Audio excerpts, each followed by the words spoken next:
Merci. Pour ma part, je n'oppose rien non plus, je pose des questions.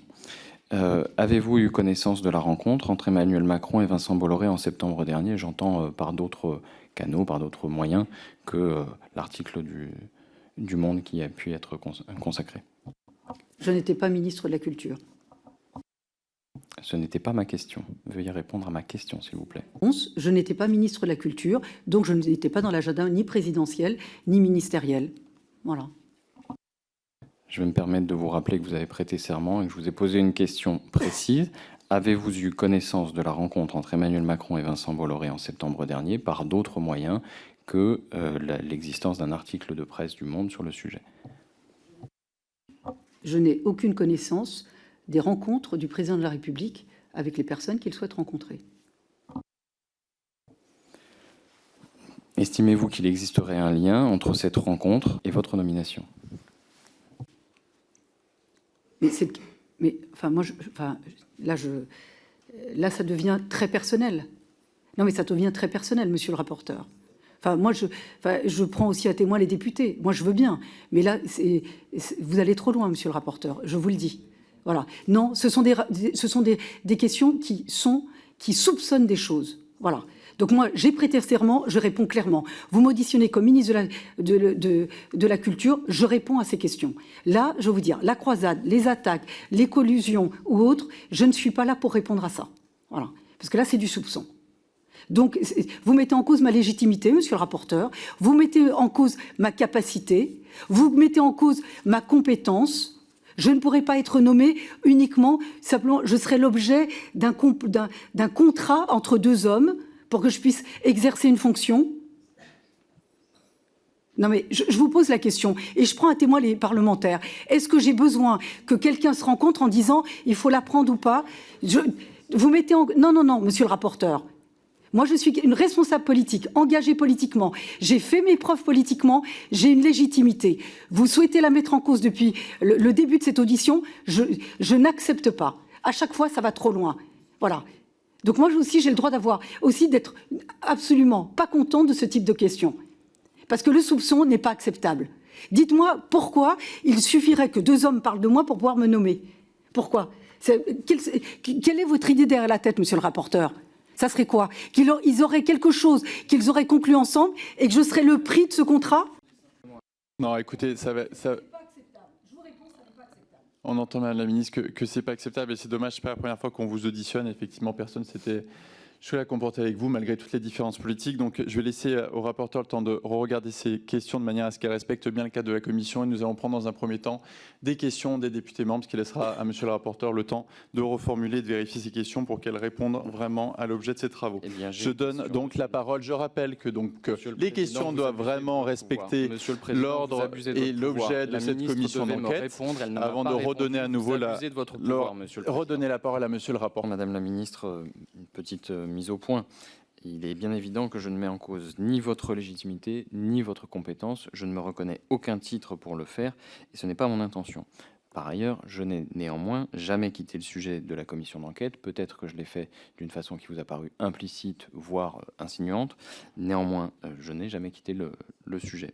Par ailleurs, je rappelle à notre commission que Olivier Schrammeck et Marcel Rogemont ont fait part de leurs doutes quant à la régularité de l'attribution des autorisations en 2012 et qu'il est parfaitement légitime qu'on puisse aujourd'hui formuler des questions sur la procédure et sur les intentions et sur l'action du gouvernement éventuellement en direction du régulateur dans ce sens. C'est donc dans ce sens que je pose ces questions. Elles sont légitimes, elles ne sont pas un procès d'intention, elles demandent des réponses simples et claires. Je vais donc ajouter une question extrêmement factuelle et explicite, qui est une question en réalité que tous les observateurs un peu rigoureux se sont posés. Est-ce qu'Emmanuel Macron ou Gabriel Attal vous ont demandé à un moment ou à un autre de préserver les autorisations du groupe Bolloré? C'est une commission d'enquête contre M. Bolloré. C'est sur M. Bolloré. Enfin, je m'interroge. Non, mais vous savez, moi, je vais vous dire très clairement les choses. Je suis ministre de la Culture, je suis ministre de la République et de tous les Français. Je vous dis simplement, vous imaginez un seul instant un président de la République ou un premier... Non, vous avez posé la question, j'ai le droit de vous répondre. Je vous réponds. Je dis simplement, je suis une ministre de la République. Je suis engagée en politique depuis très longtemps, je veux vous dire. Donc je connais l'engagement politique. Je sais ce qu'est être engagé politiquement, comme parlementaire et comme ministre. Je suis la ministre de tous les Français. Il y a un président de la République et un Premier ministre. Ce sont des institutions. Vous imaginez qu'on puisse se commettre à ce genre de choses? Voilà, donc je vous réponds, j'ai une mission très claire, je vous ai énoncé mes missions quand je suis arrivée en introduction, au moment où vous mettiez en doute et ma compétence et ma légitimité, puisque vous indiquiez que c'était sans doute au détour d'un rendez-vous entre deux personnalités que j'aurais été peut-être le fruit d'un contrat, voilà, pour être ministre. Ça n'est pas le cas. Je vous dis simplement que moi, je respecte le régulateur, le président de l'Arcom n'a jamais eu ni pression, ni influence sur quoi que ce soit. Voilà, je vous le dis très clairement. Voilà, il a des prérogatives et des missions très claires, notamment celle d'attribuer des autorisations. Nous n'y sommes pas mêlés. Il fait ça en toute indépendance. Ce qui nous a rappelé également ce matin, et ça permettra à Vincent Bolloré de pouvoir quitter cette salle. Parce que vous pourriez m'interroger pour d'autres. Pourquoi pour d'autres? Je vous ai répondu. Qu'est-ce que... La ministre a rappelé l'indépendance totale et que personne s'en était mêlé. Je n'ai eu aucune demande formulée de qui que ce soit pour favoriser qui que ce soit. Parce que je vais vous dire, monsieur le député, vous semblez l'oublier. Si c'était le cas, ça serait du pénal. Voilà. Donc je vous le dis. Donc vous me soupçonnez d'une infraction pénale. Voilà. Je vous le dis aussi clairement et aussi directement. Mais Madame la Ministre, c'est mon rôle de poser les questions. C'est mon rôle de vous rappeler aussi le cadre. Mais je le connais et précisément je pose la question parce que ça aurait été un problème si c'était arrivé. Et donc il vous appartient de me dire non. Eh ben, oui, effectivement, vous le caractérisez d'un terme plus juridique, mais je vois que vous avez une grande peine à formuler une réponse simple à une question simple. Au lieu de me dire oui ou non, vous avez mis beaucoup de temps. On va continuer voilà, on va collectivement continuer sur la question non, suivante. Merci à tous. Pas difficile, et Vincent Bolloré va pouvoir quitter cette salle et ses questions. Merci. Il n'était ni excessif ni outrageant de poser une question factuelle. Je constate que malheureusement, dans notre pays, l'exécutif estime qu'on ne peut pas lui poser des questions factuelles sans avoir l'air insinuant. C'est comme ça. Vous êtes rapporteur d'une commission, vous n'êtes pas procureur, ni juge d'instruction. Et donc voilà. Donc les questions à supposer que j'aurais pu commettre une infraction pénale en ayant eu une influence ou une intervention auprès d'un régulateur indépendant, c'est grave, monsieur le rapporteur. Voilà, je vous le dis. Bon, ça va pouvoir nous permettre de passer au thème suivant. Je rappelle, ce n'est pas le procès politique que j'ai posé. J'ai rappelé que M. Rogemont, de la ministre de la Culture. Nous pouvons avancer. J'ai rappelé que M. Rogemont et M. Schrammeck ont évoqué leurs doutes sur l'attribution de la procédure de 2012. Il est donc légitime qu'on puisse aussi se poser des questions sur les procédures en cours. Et je ne fais que poser une question, je n'insigne rien, et vous avez la possibilité d'y répondre tranquillement et sereinement. Voilà. Irrégularités en son temps, ils étaient en responsabilité de les dénoncer. Je reformule, quelle est la nouveauté de vos vues au ministère concernant la TNT et quelles décisions politiques pouvez-vous prendre que Mme Abdul-Malak n'aurait pas été en mesure de prendre concernant le renouvellement notamment des autorisations de la TNT? Dans une interview... Allez-y, Madame la Ministre. Non, monsieur le rapporteur, si vous avez des états d'âme concernant Mme Abdul-Malak, je ne suis pas concernée. Je suis un ministre de la République avec des missions politiques très précises. Ma personne peut vous déplaire, ma nomination peut vous déplaire. Ça n'est pas le sens et l'objet de cette commission. Madame la Ministre, je crois qu'il ne faut pas non plus inverser l'ordre des choses. En l'occurrence, vous êtes ici pour répondre. Vous le faites à votre façon, avec votre franchise. Je n'ai pas d'état d'âme, j'ai des questions et j'attends des réponses, simplement. Et ici, l'exécutif rend des comptes au Parlement. Voilà, simplement. Donc, n'inversons pas l'ordre des choses. Et vous voyez, je ne fais que poser des... Et je confirme bien qu'effectivement l'exécutif rend des comptes, mais cette commission d'enquête a un objet précis, il faut qu'on s'en tienne, et nous en éloignons de plus en plus depuis quelques questions. Allez-y, monsieur le rapporteur. Non, je n'ai formulé que des questions qui évoquaient le sujet de la TNT et des autorisations, donc je ne m'éloigne pas. Et Madame la Ministre, il n'y a aucun état d'âme qui est lié à votre personne. Je ne pose que des questions politiques qui ont trait à la TNT. Je m'interroge sur le fait que vos 2 premiers entretiens, ou quasiment, aient été accordés au JDD et à CNews.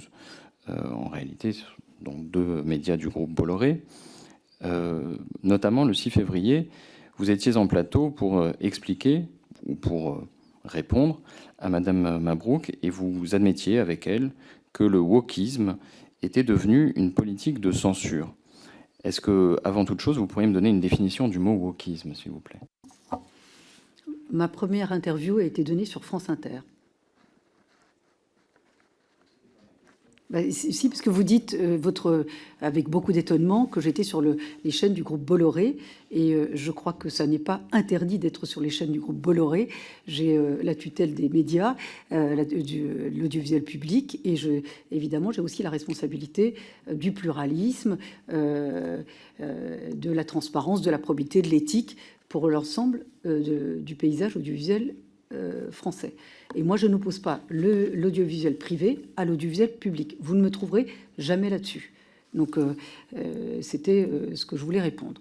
Pour le reste, quelqu'un qui empêche la tenue d'un spectacle, la projection d'un film, la lecture d'un livre, je considère que c'est de la politique de censure.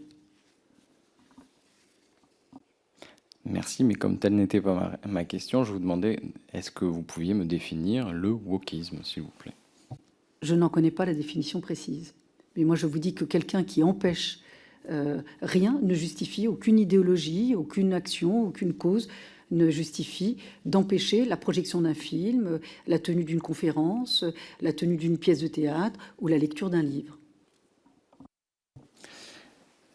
Je note néanmoins que vous avez affirmé que le wokisme était devenu ou était en train de devenir, je ne sais plus exactement, une politique de censure, et que ce faisant, vous abondiez dans le sens de Madame Mabrouk, qui s'est fait une spécialité d'évoquer le wokisme. Malheureusement, cette notion, dans le débat public, ne fait l'objet d'aucune définition sérieuse. Et donc, je me demande si vous ne vous êtes pas prêté à cette occasion à une croisade quasiment politique. Mais monsieur le rapporteur, on vient de débuter là, depuis même pas 30 minutes l'audition. Je pense qu'il faut... Je comprends... Attendez, Madame la Ministre, juste pour rappeler à monsieur le rapporteur, je pense qu'effectivement c'est important que vous posiez des questions, qu'il y ait une logique dans les questions, qu'elle respecte le cadre de la commission d'enquête, mais on voit bien que lorsqu'on sème dans les questions à la fois une forme d'accusation, de soupçon ou d'idée comme vous le faites, ça crée qu'un climat négatif. Ça n'aide pas Madame la Ministre à apporter les réponses concrètes au vrai sujet de cette commission. Et objectivement, là, depuis 27 minutes, on part vraiment dans une édition qui, pour le moment, n'aura apporté vraiment aucune utilité à nos débats, aucune utilité à nos travaux, mais qui vont juste créer une forme de crispation commune, collective, qui est vraiment propice à rien du tout. Donc là, pour le coup, c'est une accusation, donc vous n'allez pas y répondre, Madame la Ministre. L'accusation de croisade, objectivement, ça n'a aucun sens. Cette accusation, Monsieur le Président, si vous me permettez, est grave. Ce sont des propos graves. Soit vous me soupçonnez, soit vous m'accusez, Monsieur le rapporteur. Ce n'est pas digne d'un député, je vous le dis. Comme quand on s'attaque à une journaliste qui n'a jamais été prise en défaut aujourd'hui. Je vous le dis, ça c'est ma conviction personnelle, parce que parfois ça va trop loin, je vous le dis. Comme vous disiez, je réponds avec beaucoup de franchise, je vous dis avec beaucoup de franchise que vos propos vont trop loin, soit d'accuser, en accusant, soit en soupçonnant. Ça ne relève pas, là vous dépassez votre mission de député. Là on n'est plus dans un cadre républicain. Bien. Monsieur le Président, vous m'autoriserez à apprécier en réalité l'opportunité des questions et en fait de définir si elles apportent quelque chose ou non à la commission d'enquête. Le fait est que, si vous avez besoin que je l'explicite, la question que je me pose, c'est de savoir si il existe une forme d'affinité intellectuelle particulière entre la ministre et les chaînes ou les médias du groupe Bolloré, en l'occurrence le JDD, qui est un média d'opinion.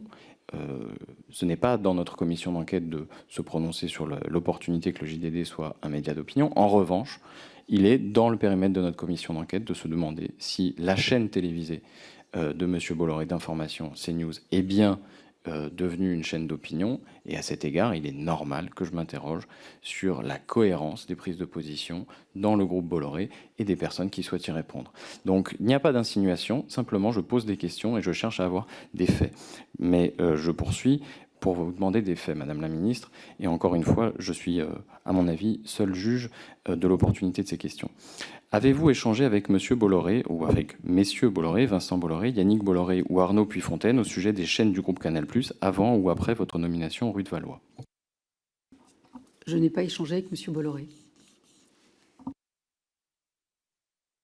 Ni avec Monsieur Puyfontaine? Ni avec Monsieur de Puyfontaine, mais je peux vous dire que je reçois l'ensemble des acteurs de l'audiovisuel, public et privé. Les rendez-vous se poursuivent les uns après les autres. J'ai reçu des patrons de chaîne, j'ai reçu des producteurs, je reçois des artistes et ça continue. Et d'ailleurs, demain, je reçois les dirigeantes de l'audiovisuel public et la semaine prochaine, je reçois des dirigeants de l'audiovisuel privé. C'est mon rôle, c'est ma mission. Je suis ministre de tous les Français. Et encore une fois, je n'opposerai pas les médias privés et les médias publics. J'assume totalement de rencontrer l'ensemble des acteurs de l'audiovisuel. Madame la ministre, vous l'avez brièvement évoqué, Rodolphe Saadé, dirigeant du groupe CMA-CGM, vient juste de racheter BFM TV et RMC, et interrogé par le CSE, représentant les salariés de BFM, il a eu cette réaction sur une question sur sa possible réaction au traitement par ces médias d'un éventuel scandale touchant son activité de fret et logistique. Il a dit « Je ne réagirai pas bien et je le ferai savoir ». Il a dit qu'il trouverait ça très agressif s'il devait, en tant qu'actionnaire, souffrir d'une attitude agressive de la part de la rédaction. Il leur a aussi dit « Je ne vous raconterai pas d'histoire. Quand ça ne va pas, je vous le dirai. Peut-être que ça change d'avant, mais ça a le mérite d'être clair. » Il a aussi ajouté « Il faut que l'information existe, mais il y a la manière et la manière. Je suis particulièrement déçu quand je vois qu'il y a seulement un petit encart dans mes journaux quand mon groupe fait quelque chose de bien. » Voilà, je voudrais savoir quelle réaction vous inspire de tels propos. Je vous remercie. D'abord, c'est le principe, c'est que la loi elle garantit évidemment l'indépendance au regard du pouvoir économique. Vous savez très bien que l'intérêt du groupe ne doit pas impacter l'indépendance de la rédaction ou des journalistes. Puisque d'ailleurs, je vous renvoie à la loi Bloch. Les critères sont très précis s'agissant des journalistes avec le droit d'opposition, cette indépendance, notamment sur la cession. Mais il y a quand même beaucoup de garanties dans le cadre de la loi Bloch. On peut d'ailleurs, parce que j'ai remarqué que sur les chartes, je regardais sur les critères, il y a des chartes qui ont été, qui sont prescrites dans le cadre de la loi Bloch et d'autres ont été ajoutées. Et il y a certains comités qui sont même inconnus vis-à-vis des journalistes. Il y a des chartes, alors que les chartes existent depuis longtemps. J'ai vu que la première était datée de 1918. Et donc, ces chartes de déontologie, de garantie d'indépendance, qu'on ne contraigne pas le journaliste à faire ce qu'il ne veut pas faire. On a des chartes, on a des comités, il y a des codes de déontologie. Et peut-être qu'on peut travailler sur les chartes ou sur les comités pour les rendre plus visibles. Mais aujourd'hui, la loi est très claire. L'intérêt de l'actionnaire ne peut pas compromettre l'indépendance du journaliste. Ça, c'est très clair. Donc, j'en déduis, vous considérez que ces déclarations, ça ne va pas.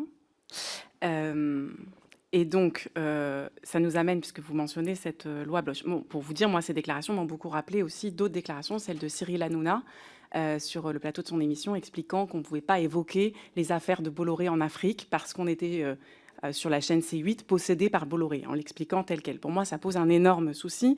Et vous mentionnez la loi Bloch, et il se trouve que justement, la commission des affaires culturelles dont je suis vice-présidente vient d'établir un rapport d'évaluation de cette loi Bloch et pointe un certain nombre de minimum de lacunes, voire de fortes défaillances. On a mentionné, ma collègue l'a mentionné, la question des sanctions de l'ARCOM, etc. Mais il y a aussi des questions plus larges autour de la concentration, autour du pouvoir des actionnaires sur leur rédaction. Donc, vous avez mentionné les chartes. Il y a par exemple le fait que, est-ce que ce n'est pas problématique qu'il y ait plusieurs chartes, alors que la déontologie devrait peut-être exiger une même charte à laquelle tout le monde se tiendrait?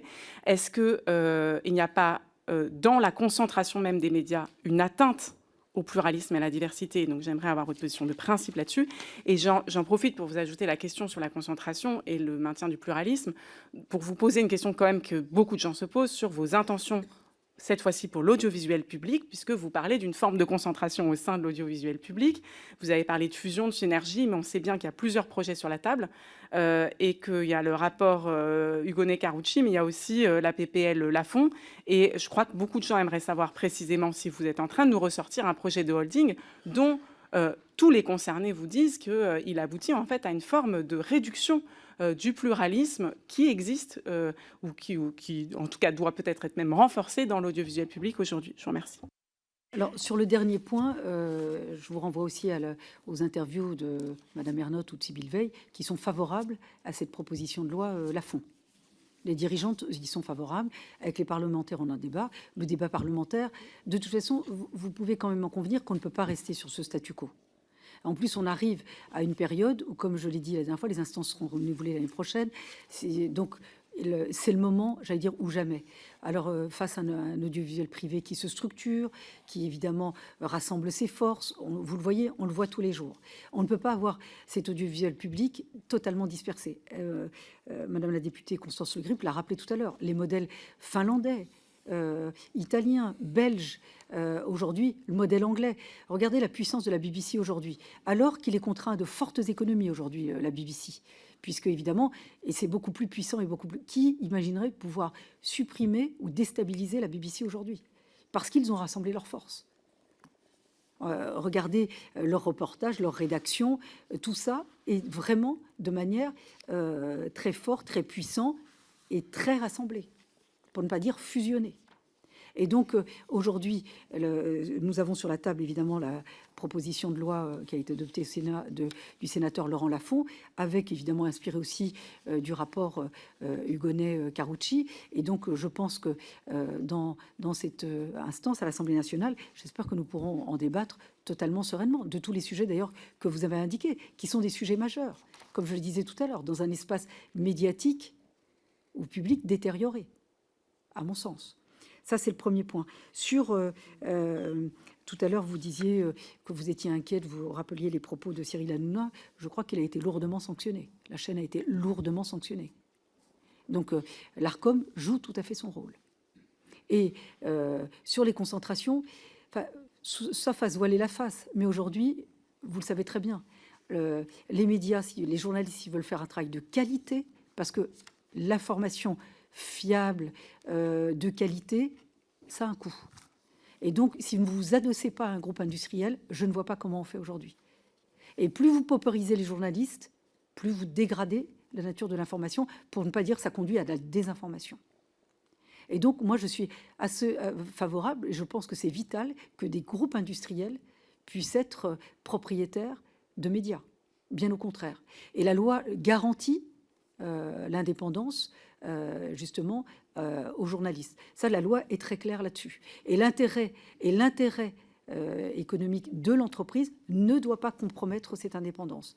Et l'Arcom y veille, et vous le savez, comme pour le pluralisme, puisque la dernière décision du Conseil d'État qui renvoie au respect du pluralisme pour l'ensemble de l'audiovisuel, le président de l'Arcom a dit qu'il y travaillait, puisqu'il doit faire des propositions dans quelques semaines. Donc tout ça, évidemment, on en tient compte. Sur les propositions que vous avez faites suite au bilan de la loi Bloch, je crois qu'il y a 20 propositions de mémoire, il y a une vingtaine de propositions. Moi, je suis tout à fait d'accord pour qu'on y travaille ensemble. Je ne suis pas du tout opposée à cela.